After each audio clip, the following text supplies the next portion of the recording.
Thank you for your responses. Let me continue this class where I have completed. Let me continue from the point of electromagnetic waves, how it is being relayed and how it is being transmitted and how it is being received. The fundamental thing what I have told you in the last class was about the inductance and capacitance. When joined together, it produces a frequency. That frequency is given by the relation F is equal to 1 by 2 pi into root of LC, where L is the inductance and C is the capacitance. And now here I would like to confirm the initial work done by Hertz in this regard. In 1864, Maxwell predicted that there was an electromagnetic waves which can be used for transmission, and he derived some mathematical equations and theoretical predictions. He proved that there must be an electromagnetic waves, but it was experimentally confirmed by Hertz during the year 1888, wherein he had two metal plates which was given to a high potential by means of an induction coil. When it is subjected to a high electric field, an alternating electric field produces an electromagnetic wave which was detected by means of a dipole. He just showed that the electromagnetic waves can be detected at a distance by means of a loop he was having, and thereby the loop was connected to a bulb.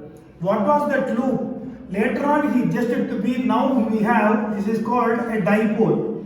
This dipole is an arrangement where this dipole will be able to detect the electromagnetic waves. The electromagnetic waves which is being propagated in the space is being detected by means of a dipole. What is a dipole? Dipole is just a conductor which is having two ends.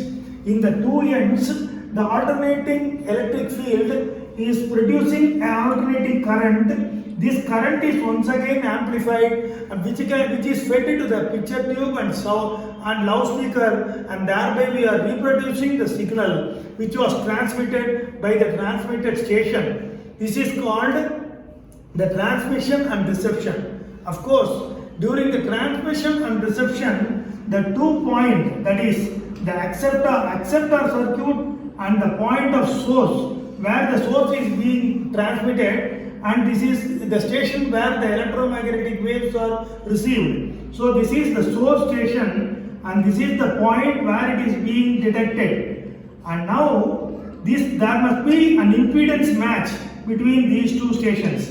This is called impedance match. What is this impedance match? If you consider this impedance match, what is this impedance match? First of all, you should know what is meant by an impedance. Impedance is equal to root of L omega minus 1 by C omega plus R square. This is called impedance. And now this L omega represents the inductive reactance produced by the inductor, and Xc, this is 1 by C omega, gives you the reactance given by the capacitance. And when you have a correct frequency is being selected by the selector circuit, L omega minus 1 by C omega reduces to 0, thereby Z becomes R, that is the circuit becomes an acceptor circuit, the impedance gets reduced and the signal is being transmitted from the space to the space, and from the space once again detect it by means of an acceptor circuit where you have once again this inductance and capacitance. This inductance and capacitance play a very good important role in the reception and as well as in the transmission and as well as in the reception. And now when you consider the initial work done by Hertz, he was the man who initially just confirmed how the electromagnetic waves can be generated and how it can be detected by means of a dipole.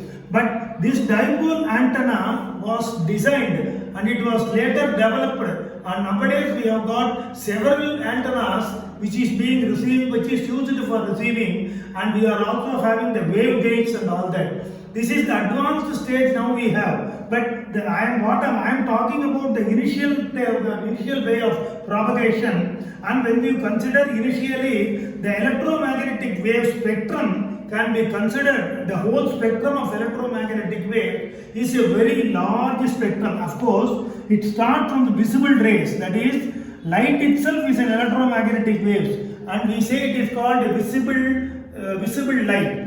And when you consider the visible light, on the other side of this, you have got infrared rays, and here you have got ultraviolet rays.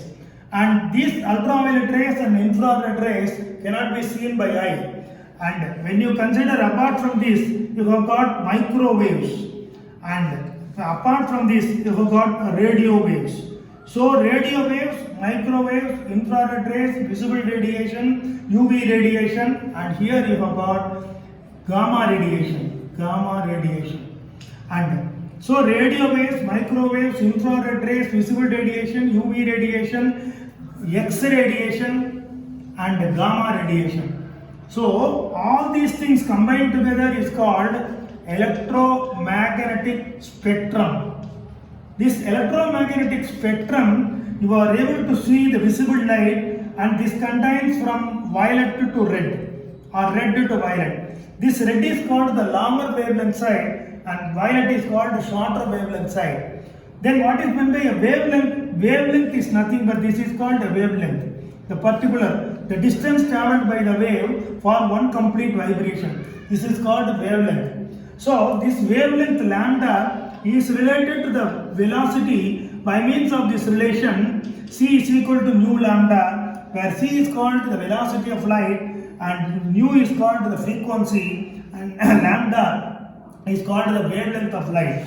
This relation holds good for all electromagnetic radiation also, where this is a constant, this frequency and lambda is changing. So for a high frequency wave, you have got low wavelength, and for a high wavelength, there is a low frequency. So here we have started from radio waves, which is having a very low frequency. This is a frequency which is a little bit high. Then once again, when you go up to this, the gamma radiations are the highest frequency radiation, and therefore it comes from the nucleus. So because of the nuclear unrest, it is coming as gamma rays.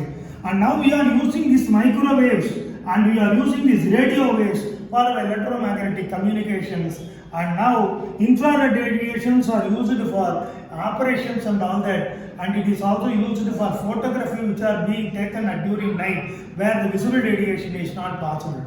So this only when by understanding the whole spectrum, we have taken the part of these radio waves which is being used for communication. And when you take up the communications, the first stage of transmission is a process of combining a high frequency wave with that of a low frequency wave. That is, the low frequency wave is called the audio wave, the high frequency is called the carrier wave. So the process of combining the two waves, the signal wave and the carrier wave, the process of combining the two waves is called modulation. Only because of modulation, the wave gets enough energy for transmission, and the wave being transmitted travels through space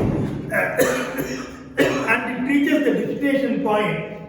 And when it reaches the destination point, at the destination point, the carrier wave is once again removed from the signal wave, where it is called the process of demodulation, and the signal wave is once again amplified. And the amplified signal waves are fed to the loudspeaker, and the video waves are fed to the picture tube, and once again we are getting back the picture and sound. Thank you.